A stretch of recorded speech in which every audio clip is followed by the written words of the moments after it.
Desvendando a gambiarra na área, falando sobre EMC, eletrônica Mecapel. Aí embaixo, do lado direito, um amplificador que a gente fez manutenção. A foto de fundo é meramente ilustrativa, essa foto. Bom, a começar já pela manutenção, já digo que esse amplificador deu muito trabalho. Inicialmente acreditei na manutenção dele, tá? Mostra aí os transformadores originais do lado direito, que a gente fez manutenção, do lado esquerdo que a gente fez manutenção, porém já com algumas modificações dos transformadores juntos e outra fonte. Bom, comecei a seguinte, fiz a manutenção dele. A gente sempre acredita que as placas estão originais, né? Mas porém essa daí já tinha sido trocado, os transistores já tinha sido colocado 1943 e 2SC5200 lá na placa original, ainda estava original MJ 15003 e 15004. Porém, a gente entra na melhor expectativa de todas. Essa placa foi a que deu o melhor resultado, funcionou. É um amplificador de diferencial simples. A gente quer acreditar que tudo vai dar certo, só que nem tudo é exatamente conforme a gente pensa. Aí já com multímetros, capacitores, capacímetros, multitestadores e multímetro digital. Porém, aí eu já começava a perceber que essa placa ia me dar problema. Já comecei a fazer alguma limpeza, já comecei a fazer limpeza com thinner, aí já uma panorâmica já com o amplificador, né? E nessa fase eu já entrava na fase meio do desespero. Já dali thinner, esse líquido branco aí é thinner, deve ter alguma pequena umidade, alguma coisa assim na garrafa, então ele revela, né? Mas estava tudo certo, não tinha nada que agravasse. Limpando essa tinta verde que veio no futuro a ser um epóxi. Nesse amplificador é da década de 70. Então muitas tecnologias aplicadas nele não é as de hoje em dia, que tem epóxi e tudo mais. Porém, era um bom amplificador para a época. A gente cresceu escutando isso aí nos bailinhos, né? Ou bailes muito bons, né? Ele era muito bom de som. Porém, aí eu já estava tentando secar, tirar aquela sujeira toda, porque não tinha compressor aí nesse local onde eu estava, né? Já tirando aí toda a sujeira, arredando tudo. Olha, já nessa parte, aquele canal que estava funcionando, vocês podem ver lá pelos LEDs, lá na parte frontal da potência, que ela tinha funcionamento. Porém, aí eu já começava a desconfiar desses relés aí que eu apontei, que por sinal vai aparecer numa imagem parada aí, circulado, os dois conjuntos de relé, que são 4 relés, 2 por canal, que eles começavam a apresentar alguns problemas, tipo assim, uma mínima tensão descendo a saída, ele já cortava o sinal. Mas assim, essa tensão descer é natural. Na hora que liga os amplificadores, ele estava exagerado na sensibilidade, não estava bom, não estava dando errado. E aí, eu ainda demonstrando que eu tento ligar fora do circuito para ver se dá certo, mas a hora que eu bato o plug aí, a lâmpada série até dá um pulso, ó. Vocês vão ver, ó. Aí, tá vendo? Esse sinal da lâmpada série já é um sinal que não estava legal. E aí eu começo a entender que essa placa não ia funcionar, que ela não ia dar bom resultado, diferencial simples. Aí eu resolvi mudar digamos assim, de parâmetro. Já peguei uma placa da PM5000, que é uma placa diferencial duplo. A PM5000 ancorou esse projeto deles num projeto anterior da RCA Victor, né? Muito tradicional em fazer mega amplificadores lá nas décadas passadas e tal e tudo mais. Muito bom. Fiz as placas, né, acompanhando o layout, esse layout que foi desenhado por mim, mas baseado no circuito original, ou seja, é o mesmo circuito original, não tem nada de diferente, é o circuito original com o desenho do André, só isso. Aí, mas também não pararia por aí as coisas. Aí eu comecei a ter surpresas, tipo capacitores, que aí a hora que eu tirei aquelas fontes com os relés, eu comecei a perceber que tinham defeitos nos capacitores.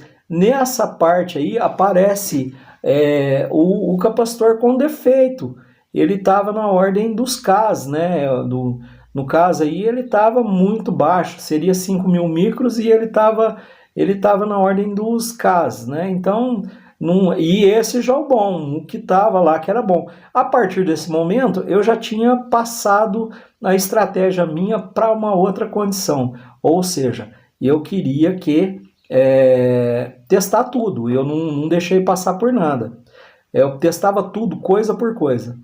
Bom, aí já tive que fazer layouts, mudar placas, filtros, correções de placa e o que seria assim, a posição final, tá? Aí placas para os transistores no formato mais novo e no formato mais antigo, e aí foi, né? O filtro aí inicialmente, como tinha falado, e aí eu já fiz o layout da fonte, que eu já percebi que também não ia dar certo. Só que nesse momento aí eu já estava preocupado com o tamanho tal, e tudo mais, porque eu percebi que a caixa teria que ser modificada. O formato, a posição de transformadores, o que bate com aquilo que eu falei no início do vídeo. Aí o layout debaixo dos capacitores e as duas placas, que já seria canal direito e esquerdo, mas que no final ainda viria a ser colocado em cima do dissipador, que seria a configuração mais ou menos parecida com a configuração das potências tradicionais, como essa que aparece agora no vídeo.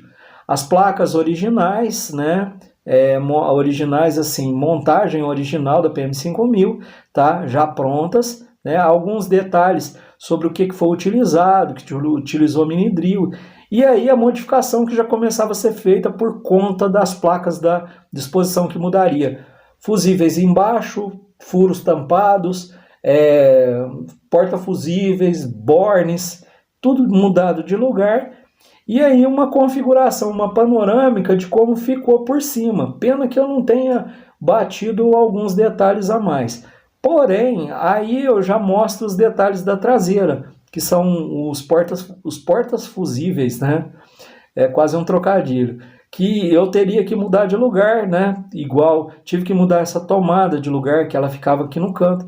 Logo aí na frente no vídeo a gente sinaliza que foi mudada onde ela era, né? Fiz bastante modificação. Os transformadores nesse ponto aí, ó, pode ver que tem furos na lateral e para frente, e eu tive que mudar a disposição para caber a placa na lateral, né? Fiz as modificações.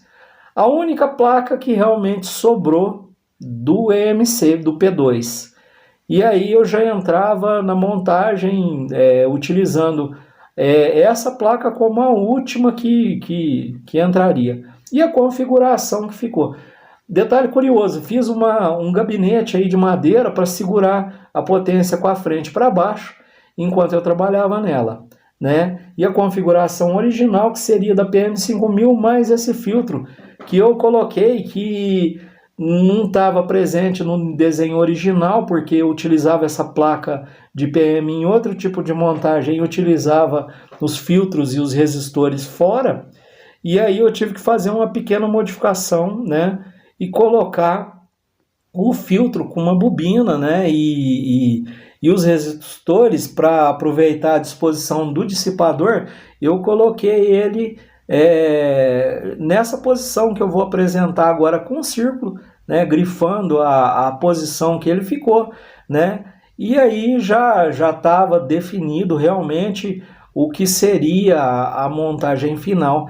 Digo até que essa potência, depois de pronta, ficou muito boa, tá? A configuração da fonte, dos transformadores, que modificou a disposição, entraria ainda com a mudança dos porta-fusíveis, né, na parte de cima, dos bornes na parte de baixo, e aí ainda ficaria na seguinte condição, nessa que eu tive que tampar os buracos, pintar e tudo mais, fazer uma serigrafia emergencial, não é serigrafia, eu marquei com a canetinha, tá? E aí, a última surpresa dela, aquele filtro, na verdade, numa ordem cronológica aí que não está muito bem definida na montagem, mas eu tive que desenhar essa placa meio de supetão.